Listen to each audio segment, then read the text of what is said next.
Welcome to an all-new episode of Get Lit with Lianna, the podcast. Join me as I sit down with a new guest author in each episode to discuss their books, careers, and everything in between.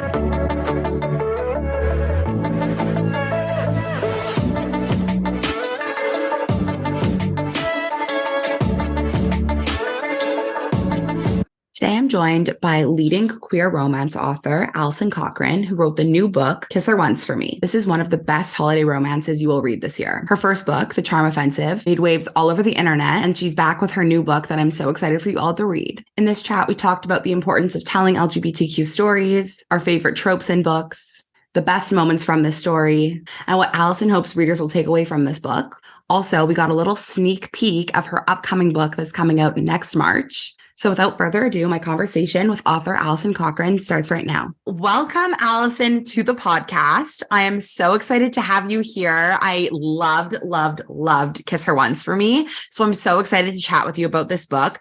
But before we get into the story and some of my favorite moments from this book, I would love to know a bit more about you and how you became an author. So before we start, can you just share with me a little bit about like the genesis of your career and how you started writing, got a pub deal? Well, if you want to talk about like how I started writing, it was with a riveting piece of Barney the Dinosaur fanfic that I wrote in first grade. Wow. And I was like, oh my gosh, like writing books is amazing. Obviously, it was really a sophisticated piece of literature. Right. And so like I wrote my whole life, pretty much. And then in terms of becoming like a published author, so I was a high school English teacher for 11 years. Wow. I was like my main career. And then I like did a lot of writing, mostly for myself, like on summer vacation and winter break, because that was a nice part about being a teacher. But yeah, it was also like an incredibly busy job. And so I didn't have a ton of time for writing. And then at the beginning of the summer of 2019, I like had the idea for The Charm Offensive, which was my first book. Yes. I like wrote it very fast and then was like, hey, like, I don't know, maybe this is okay. Maybe like other people would want to read this. And so then I like set about the process of querying to find an agent. And I like really didn't know like anything about the publication process. And I didn't have any friends who were writers. And so I got really lucky to kind of have a fairly traditional path to publication from there. Right. So what was that process like? You kind of just happened really quick, or was it a long process? It is a long process, I think, for most people. So I started querying agents in September of 2019. Okay. And then I ended up signing with my agent in November of 2019, which was like, so that part really was not that bad. That's a pretty fast turnaround. And then my agent and I spent like 4 months just revising and doing like developmental edit after developmental edit to get it in good shape before we began the process of submitting to publishers, which is the next step. And so my agent ended up taking the Charm Offensive out on sub in April of 2020. So just like weeks after the world shut down. Right. Yeah. And then I signed or accepted an offer for publication from Atria and Simon & Schuster in June of 2020. Insane. So I love that we were talking about The Charm Offensive, because when that book came out, it just like took the internet by storm. I feel like everybody was talking about it, and it's such an amazing concept. And obviously we're going to talk about Kiss Her Once for Me, but for those who haven't read it, can you just give like a little blurb about what that book is about? Because it's such an incredible idea. And as somebody who's obsessed with reality TV, like this book just like speaks to me on another level. Yeah, the most like straightforward pitch is just The Bachelor, but make it gay. Yeah. And the like slightly longer pitch is that it's about this sort of disgraced tech genius who, in an attempt to salvage his reputation, his public image, he agrees to be the star of a reality dating show. And in that process, instead of finding love with the 20 female contestants who have come there to win his heart, he ends up falling for his male producer. It's incredible. What was it like writing an romance and now writing an FF romance? Like, was that transition challenging for you as a writer? I can't imagine that. Like, it's obviously not the same type of story, but at the end of the day, they're both love stories. So what was that difference like? Yeah, I think in terms of like the writing itself, they aren't really different. Mm-hmm. It's more like, so I wrote The Charm Offensive like before I had come out. Mm-hmm. And so like writing a book that was an love story, being able to like disguise myself as this like tech genius with like an 8-pack. Like I was like, haha, no one will ever know that's me. And so I was a little bit like, I was able to distance myself while also being like deeply personal about kind of my own journey for figuring out that I'm gay. And so that was really different because like that was a really important process, and it was still really like vulnerable and revealing because obviously like I came out after writing it. But with Kiss Her Once, for me, it was like my first opportunity to write a book about like women falling in love. And obviously like that felt even more personal. To kind of be like, this is my heart. This is what I would like. Here is my wish fulfillment of like a romantic relationship. And putting that out into the world was, I don't want to say scary, but it definitely like the writing process felt more exposed. Yeah, way more vulnerable for sure. And there's just been like very recently, I feel, a way bigger boom in like queer love stories, especially ones that are just getting so much more mainstream love. Do you feel the pressure now as being one of those like authors that I feel like if you look up like on Goodreads, for example, like top LGBTQ romance books, like The Charm Offensive is up there, like Kiss Her Once for me will be up there like next week, like, do you feel pressure now knowing that this is such like, they're stories that everyone is kind of craving, and you're kind of one of those leaders now that are writing those types of stories, or those most like sought after authors? I think what's scary or like the hard challenge is that I wrote The Charm Offensive and like truly like didn't think anyone else would read it. Like most of the time on my journey to publication, I was like, oh my gosh, like only my parents are going to read it. Like I'm going to sell 10 copies. And then it turned out to be like quite beloved, and like people who have read it have responded like in a very intense way to it. And it was really emotional for a lot of people. And so I think the only scary part was this idea of like writing a second book and knowing that like that was people's perception or experience of my first book, and feeling a lot of that. When you write a first book, there's nothing to compare it to. You haven't written anything else. Right. But then of course, as soon as you start writing a second book and a third, like it's always going to be this natural comparison to your previous work. Right. Okay. So the fear was more in like, not the fear, but more of like, I guess like the anticipation of like writing a sophomore book rather than just the genre in general is more of what the anxiety came from writing this book. I think so. Yeah. And I would straight up call it fear. Like, it took a lot of therapy for me to like be able to write this book. Oh my gosh. And I think in the genre, the anxiety is not there as much because it's just so amazing to see like so many different people writing queer love stories and like seeing more representation within the romance genre.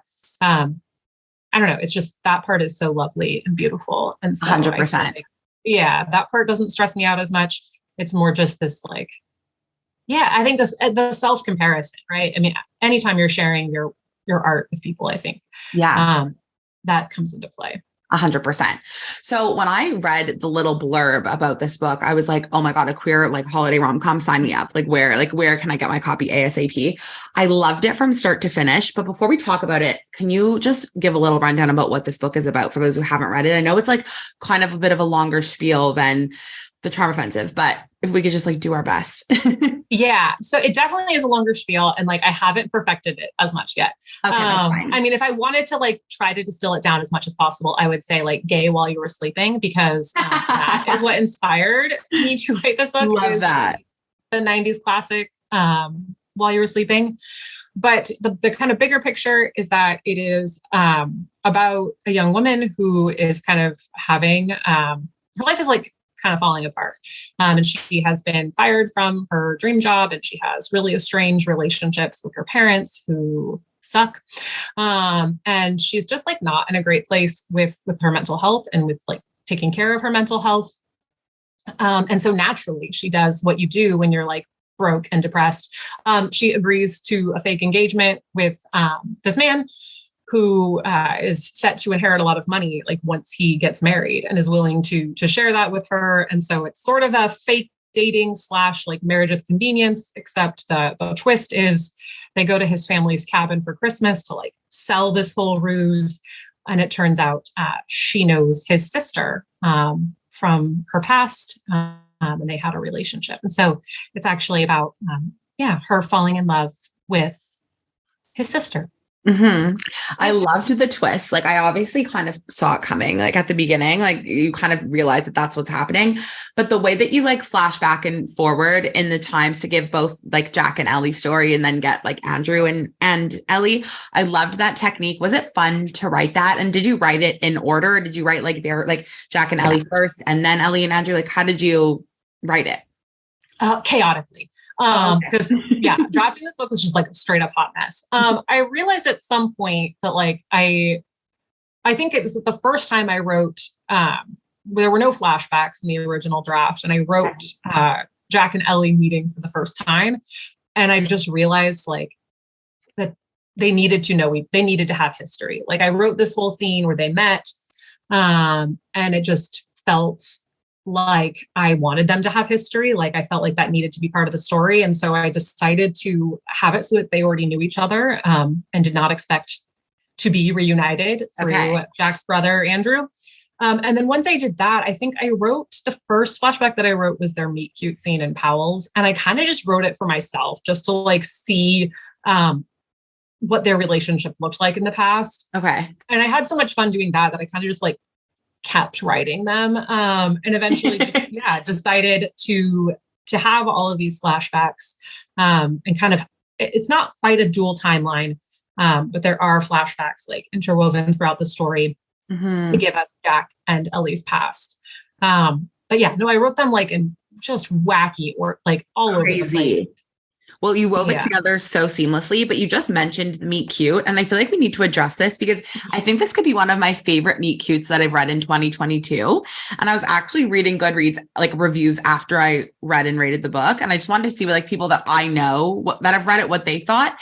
And across the board, everyone is just, the first thing is like best meet cute. Like everyone is dying over this meet cute. How did you come up with the concept? Was it really fun to write? Have you heard other people mention that they love this meet cute too yet? Yeah, I've heard that from it's definitely because so they meet in a bookstore, I guess, for listeners who have not read it. They meet specifically in Powell's City of Books, which is a very famous bookstore in Portland. And pretty much as soon as I had decided to set the book in Portland and decided to do flashbacks, like I knew that was going to be the location of their meet cute because like I am a Portland lesbian. So like, of course, that's my dream too, like meeting someone in a bookstore. And so that was how I kind of came to that decision for the scene. And yes, of course, like all the book nerds and book lovers are like, oh my gosh, they meet in a bookstore. It's so cute. It's so cute. Like I think anybody, regardless of like your sexual orientation, like that's the kind of, you want to be swept off your feet in a bookstore. Like who doesn't want that? Yeah, literally. I don't know. Monsters. It's not normal humans, that's for sure. No, but it's so, so cute. And another thing I loved about this book are all of the tropes that you use, like from fake dating to like, obviously kind of like the dual point of view or the whatever, however you want to say the dual timeline. Like what tropes were so fun for you to write into this story? And did you kind of think about them before the story came to you? Or were you like, as you're writing it, I was like, oh, I could throw this in, or this would work well here? Yeah. So the main tropes of the story, literally, I just stole from While You Were Sleeping. So I had the idea to write this. It was literally right after I signed the contract for my first book. And then we were waiting, right? Because my editor needed time to do developmental edits and give me an edit letter back. And so my agent was like, okay, Caitlin is going to have a couple months to do that. What are you writing next? And I had to like literally like I had just gotten the book deal. I thought like, that's it. I've done the thing. And then I had to write another book. And it was like June of 2020. And I hadn't talked to anyone except my sister and my dog. Like we were in lockdown. And I had like no ideas. Yeah. And so I ended up just like kind of thinking like, okay, what are some of the like rom-coms that got me really excited about the genre? And While You Were Sleeping, starring Sandra Bullock, was like my favorite movie when I was like 10. It's such an iconic movie. So good. I still watch it like all the time. And it's just wonderful. And so I was like, but like I could just make that gay. So that's how my creative process obviously works. I love just that. Like take something I love and then like make it gay instead. I love that. So the tropes, like the only tropes I thought of consciously were the ones that were already in that movie, because I was like, okay, I have to like, that's what happens in the movie. There's like this fake engagement. And so I'll just like, boop, like steal that trope. Right. But otherwise I don't tend to think super consciously about tropes when I'm writing. I definitely do like more now. When I wrote Charm, I didn't like intentionally put any tropes in it, because like I was just writing it for myself. And it didn't occur to me. Right.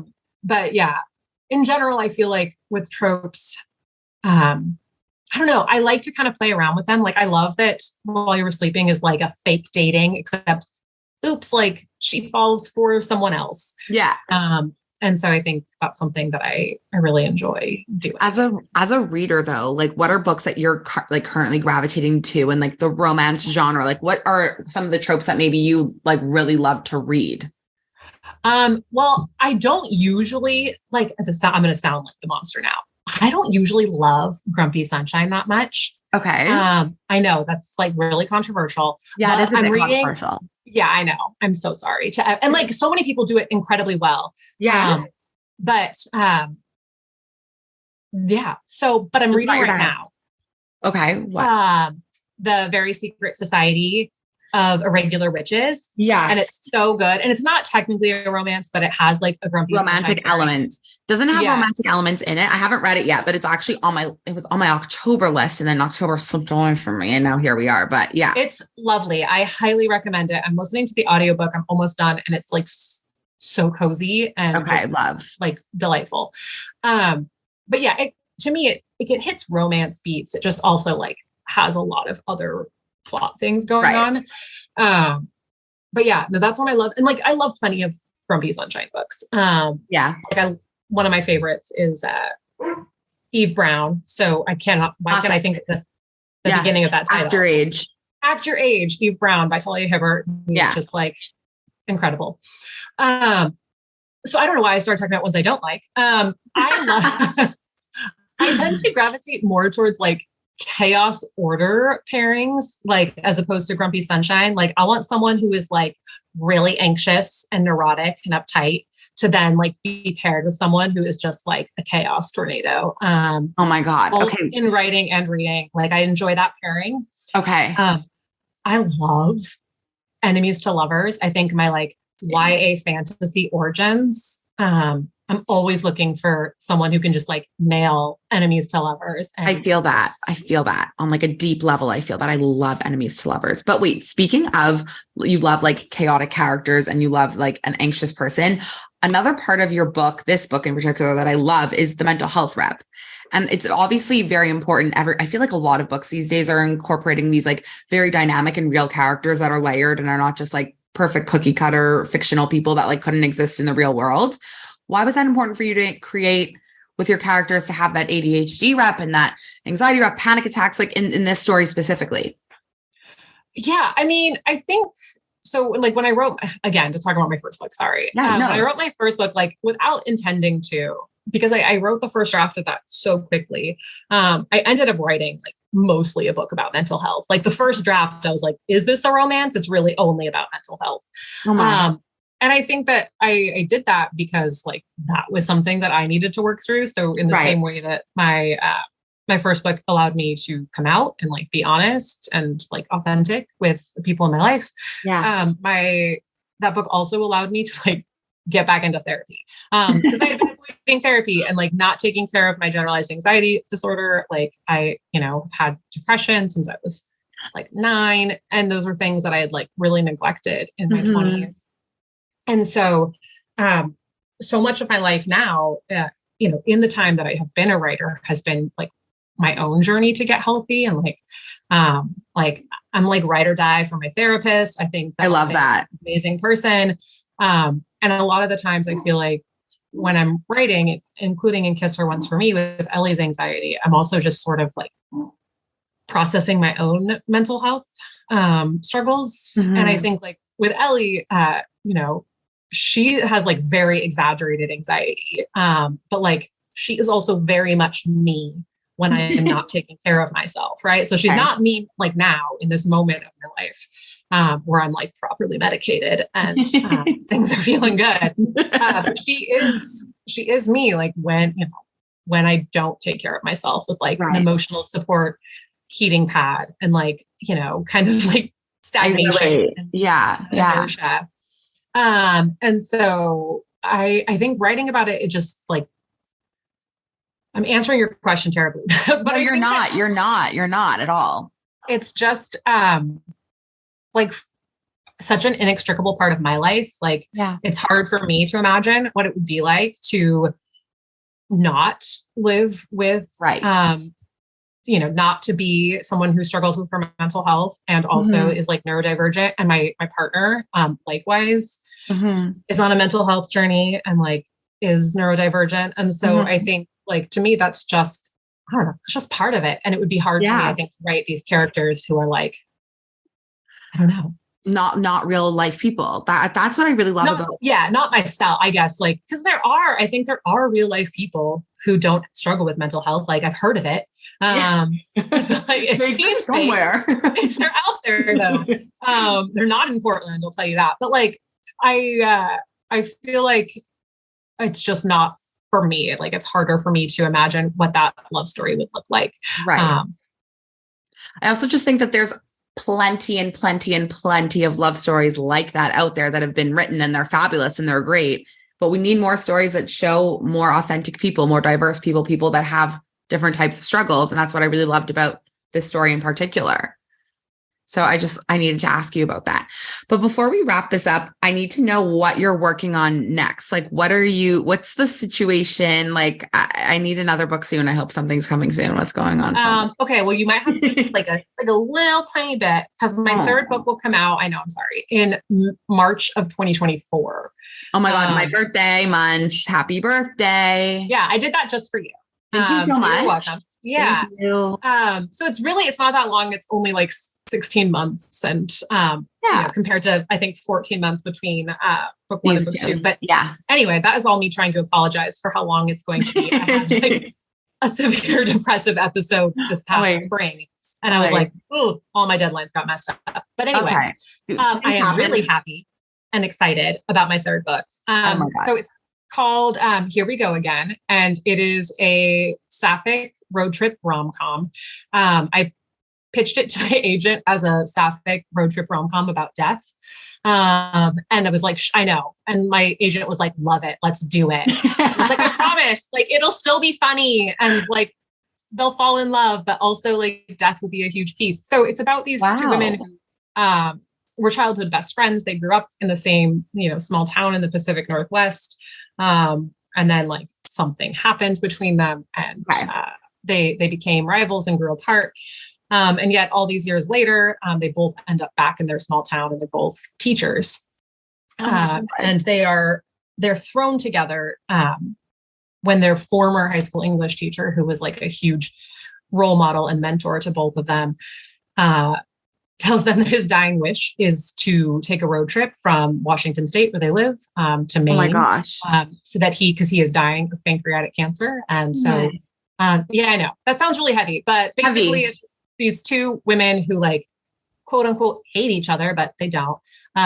They just have like unresolved history, stuck in a car with like a 64-year-old man who is dying and a dog. And they just like drive across the country and end up like wildly off track. Like, and just, that sounds was that like so fun for you to write? That sounds like it's like beyond fun. Well, I am still very much actively writing it. Oh my God. Okay. But I'm loving it. It's going so great. I am having such a fun time. I had to rewrite, and by had to, I mean like I'm neurotic. So I'm rewriting the middle of the book right now. And it's going like fantastic. And I'm just falling like more and more in love with the characters. And so I'm super excited. That sounds incredible. I love when there's like a sad story, but like the writer is able to make a sad situation funny, like pull those comedic elements. Those are some of my favorite types of books. So that sounds like it's up my alley, perfectly made for me and in my birthday month. So I'm so excited. Excellent. Sign me up for the arc now. Perfect. Hopefully I will like navigate that line between, the sad bits and then like also just the ridiculously funny bits. I'm so excited. That's amazing. Okay. So now this book, by the time this podcast is out, Kiss Her Once for Me will be out. What are you hoping people take away from this story? Oh gosh. I mean, on the one hand, like, I'm not great at writing things that are like purely happy. If you haven't noticed. So all of my books are like a little bit angsty. But with Kiss Her Once for Me, like, I hope that people get like a cozy holiday feel from it. Like, I hope some people just read it and are like, oh, the holidays. Yeah. Snow. But I think if like there's something I really want people to take away, like the book deals a lot with the fear of failure. Mm-hmm. And so the main character, you know, she got fired from her dream job as an animator. And now like basically thinks that she like can't do art anymore. And she's kind of given up on life, and allowed a fear of failure to kind of paralyze her. And make her unable to move forward in her life. And I think if there's something that I want people to take from this book, it's that, you know, that failure is both a part of life and also like generally worth the risk and, you know, based on how you define it. And I think that I would love for people to kind of recognize that like, sometimes it's worth it. It's worth it to put yourself out there, even if you fall, like it's worth it to just try. And so, I think we all need like that kind of message heading into the new year also. Like that was something also that when I was reading the book, I kind of took from it is like, gotta kind of, sometimes you just gotta like risk it for the biscuit, you know, and see what happens. And it's like, I've never heard the phrase risk it for the biscuit, but I will now be stealing that. And that is how I will like label the theme of this book. So thank you, Lianna, for giving that to me. You're so welcome. In all future interviews, I will say the theme is risk it for the biscuit. Yeah. Listen, you never know what the payoff will be, you know? So you just got to put all your eggs in that basket and see. That's fun. Okay. Thank you so much for chatting with me. It was so nice getting to talk to you and obviously getting to talk about this book. I'm so excited for everyone to read it. I hope they love it as much as I do and they get all the cozy rom-com feels, but also feel empowered to just like do what they want to do. Thank you so much for having me. This was so lovely. Thanks. Take care.